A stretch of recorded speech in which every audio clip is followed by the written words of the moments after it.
మహాభారతం భారతదేశంలోని అత్యంత గొప్ప ఇతిహాసాలలో ఒకటి. దీనిని మహర్షి వ్యాసుడు రచించాడు.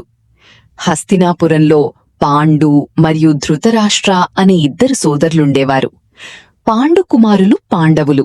యుధిష్ఠిరుడు, భీముడు, అర్జునుడు, నకులుడు, సహదేవుడు ధర్మం, శౌర్యం, నిజాయితీకి ప్రతీకలు కాగా, ధృతరాష్ట్ర కుమారులు కౌరవులు. ముఖ్యంగా దుర్యోధనుడు ఈర్ష్య మరియు అధర్మానికి ప్రతీకగా నిలిచాడు. చిన్నప్పటినుంచే పాండవులు మరియు కౌరవుల మధ్య పోటీ మరియు విభేదాలు పెరిగాయి. దుర్యోధనుడు పాండవులను హాని చేయడానికి లక్షాగృహం అనే కుట్ర పన్నినా వారు తప్పించుకుని జీవించారు. తరువాత అర్జునుడు ద్రౌపదిని స్వయంవరంలో గెలుచుకున్నాడు. కాని ఒక పరిణామం వల్ల ఆమె 5 పాండవుల భార్యగా మారింది. తరువాత రాజ్యాన్ని పంచుకుని పాండవులు ఇంద్రప్రస్థను నిర్మించి శక్తివంతమైన రాజ్యాన్ని ఏర్పరచుకున్నారు.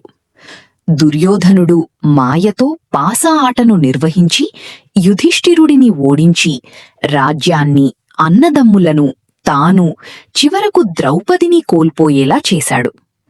సభలో ద్రౌపది అవమానానికి గురైనా శ్రీకృష్ణుడు ఆమె గౌరవాన్ని కాపాడాడు. తరువాత పాండవులు 13 సంవత్సరాలు వనవాసమనుభవించారు. తిరిగి వచ్చిన తరువాత కూడా శాంతి కోసం ప్రయత్నాలు విఫలమవడంతో కురుక్షేత్రంలో మహాయుద్ధం ప్రారంభమైంది. యుద్ధానికి ముందు అర్జునుడు సందిగ్ధంలో పడగా శ్రీకృష్ణుడు భగవద్గీత ద్వారా జీవన సత్యాలను బోధించాడు. 18 రోజుల యుద్ధంలో భీష్ముడు, ద్రోణుడు, కర్ణుడు, అభిమన్యుడు వంటి మహాయోధులు మరణించారు. చివరికి భీముడు దుర్యోధనుడిని సంహరించడంతో పాండవులు విజయం సాధించారు. కాని ఆ విజయం ఎంతో బాధతో కూడుకున్నది. యుధిష్ఠిరుడు రాజుగా పట్టాభిషేకం పొందినా యుద్ధ నష్టాల వల్ల తీవ్ర విచారంలో మునిగిపోయాడు.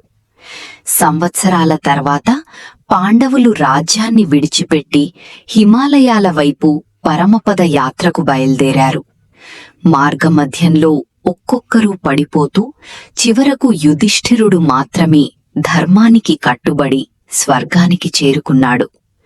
ఈ మహాభారతం మనకు ధర్మం ఎప్పటికీ గెలుస్తుందని, అధర్మం మరియు అహంకారం నాశనానికి దారితీస్తాయని, జీవితం ఎన్నో కఠిన నిర్ణయాలతో నిండిపోయిందని గొప్ప పాఠాన్ని నేర్పుతుంది.